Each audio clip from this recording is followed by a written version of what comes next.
ഈ പറയുന്ന 4 കിലോയുടെ കുറവ് ഗോൾഡ് ക്ലാഡിംഗ് ഇറ്റ്സെൽഫ് ആണ് എന്ന് പറഞ്ഞാൽ എന്താണ്? അതിൽ ഈ ചെമ്പ് പാളികളിൽ ചേർത്ത് വെച്ചിരുന്ന സ്വർണം പാളികൾ തന്നെയാണെന്നാണ് കോടതിയുടെ സംശയം. 40 ദിവസങ്ങൾ ഈ പറയുന്ന പോറ്റിയുടെ വീട്ടിൽ പോയിരുന്നു. ആരും നോക്കിയില്ല.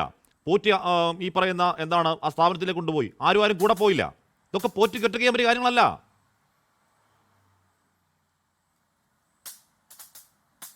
ഞാൻ ആ ഉത്തരവിലെ 10ാമത്തെ പാരഗ്രാഫ് ഒന്ന് വായിക്കാം.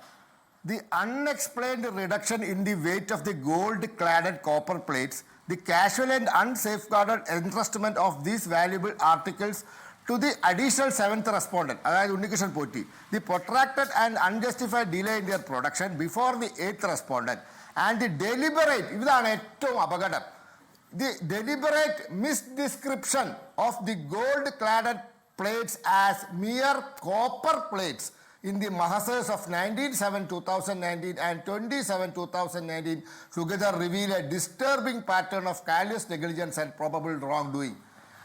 താങ്കൾ പറഞ്ഞത് 101% ശരിയാണ്. ഞാൻ ചോദിക്കട്ടെ, ഈ കോടതി പറഞ്ഞിരിക്കുന്നു മഹസറിൽ ചെമ്പ് പാളികൾ, ചെമ്പ് പലകകൾ എന്നാണ് രേഖപ്പെടുത്തിയിരിക്കുന്നത്. ഇവർ പറഞ്ഞു പൂശിയതാണ്, അത് സ്വർണം കൊണ്ട് പൊതിഞ്ഞതല്ല. ആയിക്കോട്ടെ, മഹസറിൽ 19/7/2019 20/7/2019 മഹസറിൽ ചെമ്പ് പലകകൾ അല്ലെങ്കിൽ ചെമ്പ് പാളികൾ, അതായത് കോപ്പർ പ്ലേറ്റ്സ് എന്നാണ് എഴുതിയിരിക്കുന്നത്. അപ്പൊ എത്ര വലിയ കളി നടന്നിട്ടുണ്ട്. സ്വർണം പൂശിയതിനെ പോലും ചെമ്പാക്കാൻ പാടില്ല. മഹസറിൽ സ്വർണം പൂശിയ ചെമ്പ് പാളി എന്ന് തന്നെ എഴുതണം. ഇവിടെ സ്വർണം പൊതിഞ്ഞതാണ്, സ്വർണം കൊണ്ട് പൊതിഞ്ഞതാണ്, എന്നിട്ടും ചെമ്പ് എന്ന് എഴുതി. അതിനർത്ഥം എന്താണ്? അത് പുറത്തേക്ക് പോകുന്നത് ചെമ്പായിട്ടാണ്. അത് തിരിച്ചു വരുന്നതോ എങ്ങനെ വേണേൽ തിരിച്ചു വരാം, പൂശിയിട്ട് വേണേൽ വരാം. അപ്പോ ഇത് വളരെ ബോധപൂർവമായി നടന്നൊരു ഗൂഢാലോചനയാണ്. 2019 നടന്ന ഈ ഗൂഢാലോചന, ഈ കൃത്രിമം ആരും അറിഞ്ഞിട്ടില്ല. ഇനി പോട്ടെ, ഇത് കഴിഞ്ഞിട്ട് ഇത് പുറത്തു വരുന്നത് എപ്പോഴാ? 2025 വീണ്ടും ഇതുപോലെ കൊടുക്കുമ്പോൾ ഒരു വ്യക്തി കോടതിയിൽ പോയപ്പോഴല്ലേ, പരാതിയായി പോയപ്പോഴല്ലേ ഇത് പുറത്തു വരുന്നത്. ഞാൻ ചോദിക്കട്ടെ, വളരെ ലളിതമായൊരു ചോദ്യം. ഒരു അമ്പലത്തിലെ ഒരു വസ്തു, ഒരു ഉരുപ്പിടിക്ക് കേടുപാട് സംഭവിച്ചാൽ ഒരു ഭക്തൻ മുന്നോട്ട് വന്നിട്ട്, ഇനി അത് ആരോ ആയിക്കോട്ടെ, ഇതിവിടെ കൊണ്ടുവന്ന് വഴിപാടായി സമർപ്പിച്ച വിജയ് മല്ലയ്യ ഇനി തിരിച്ചു വന്നിട്ട് അങ്ങോരായിക്കോട്ടെ, ഇത് റിപ്പയർ ചെയ്ത് തരാം, ഇത് നന്നാക്കി തരാം എന്ന് പറഞ്ഞാൽ പൊതിഞ്ഞ് അങ്ങോരെ കൈ കൊടുക്കുകയാണോ?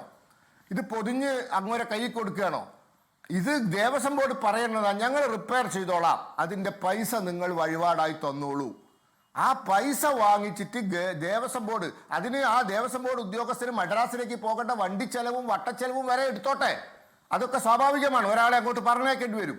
അപ്പൊ ദേവസ്വം ബോർഡ് ഉദ്യോഗസ്ഥൻ ഇത് ആ ഭക്തന്റെ ചെലവിൽ ഇത് ഈ സാധനങ്ങളുമായി, ഈ വിലപിടിപ്പുള്ള സാധനമായതുകൊണ്ട് സെക്യൂരിറ്റി എസ്കോർട്ടോട് കൂടി ഇത് എവിടെയാണെങ്കിൽ കൊണ്ടുപോയി അത് റിപ്പയർ ചെയ്യേണ്ടതാണെങ്കിൽ റിപ്പയർ ചെയ്ത് ഇത് തിരിച്ചു കൊണ്ടുവരണം. ഇത് തിരിച്ചു കൊണ്ടുവന്നിട്ട് ഇവിടെ സമർപ്പിക്കണം.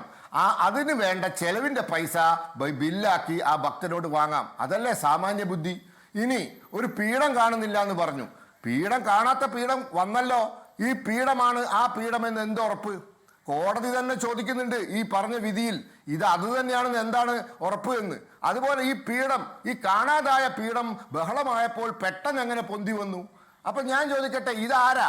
ഇയാൾക്ക് ഇത് എടുത്തു കൊടുക്കാനുള്ള ദേവസ്വം ബോർഡിന്റെ അധികാരം എന്താ? അങ്ങനെ കൊടുക്കാൻ പാടില്ലോ. നാളിതുവരെ കേരളത്തിൽ എവിടെയെങ്കിലും സംഭവിച്ചിട്ടുണ്ടോ?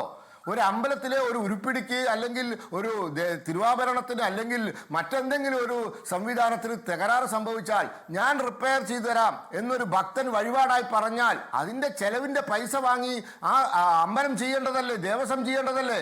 എത്ര ഉദ്യോഗസ്ഥന്മാർ, എത്ര കാര്യക്കാർ, എത്രയൊക്കെ ശമ്പളം വാങ്ങുന്ന ആൾക്കാർ. ഒരു ദേവസ്വം മന്ത്രി അവിടെ പോയാൽ കൈയൊന്ന് ഇങ്ങനെ തൊഴാൻ മനസ്സില്ലാത്ത ഇങ്ങനെ നിൽക്കുന്ന മന്ത്രി, ഇങ്ങനെ എത്ര ആൾക്കാർ. നിങ്ങൾക്കിതിനൊന്നും സംവിധാനമില്ല. ഒരു ദേവസ്വം ബോർഡ് ഉദ്യോഗസ്ഥന്റെ കൈവശം പോലീസ് എസ്കോർട്ടോടുകൂടി ഇത് റിപ്പയർ ചെയ്യുന്ന സ്ഥലത്തേക്ക് പറഞ്ഞയച്ച് അവിടെ കൊണ്ടുപോയി റിപ്പയർ ചെയ്ത് തിരിച്ചു കൊണ്ടുവരാൻ നിങ്ങൾക്ക് സംവിധാനമില്ല. അതിന് വേണ്ട പൈസ ചോദിച്ച് അവിടുന്ന് ടെൻഡർ വിളിച്ചിട്ട് അത് മുൻകൂട്ടി വാങ്ങിക്കൂടെ? അത് കൊടുക്കാൻ ഭക്തൻ തയ്യാറാവൂലേ? അങ്ങനത്തെ ഒരു ഭക്തനാണെങ്കിൽ അത് മുൻകൂട്ടി തന്നെ കൊടുക്കാൻ തയ്യാറാവും. അപ്പോ ഇതൊക്കെ വലിയ കളിയാണ്.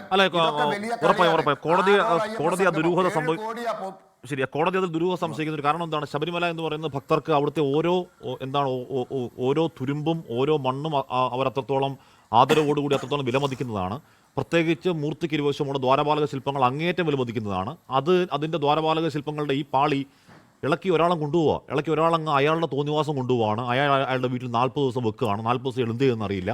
അത് കഴിഞ്ഞ് പോകുമ്പോൾ 4 കിലോ കുറവാണ്. 4 കിലോ തിരിച്ചു വരുമ്പോഴത്തേക്കും അത് മഹസറിൽ രേഖപ്പെടുത്തുന്നില്ല. മഹസറിൽ രേഖപ്പെടുത്താതെ വീണ്ടും സന്നിധാനത്ത് ഫിക്സ് ചെയ്യുകയാണ്. കോടതി കണ്ടെത്തുമ്പോൾ മാത്രം നമ്മൾ ഇതൊക്കെ അറിയുന്നു. ദുരൂഹമുണ്ട് കേട്ടോ. ലോകത്തെവിടെയായാലും ഏത് സമയത്തും 24 വാർത്തകളും ഓഗ്മെന്റഡ് റിയാലിറ്റി പാക്കേജുകളും എക്സ്പ്ലെയിനറുകളും വിശദമായി കാണാൻ ഞങ്ങളുടെ യൂട്യൂബ് ചാനൽ നിങ്ങൾക്ക് സബ്സ്ക്രൈബ് ചെയ്യാം.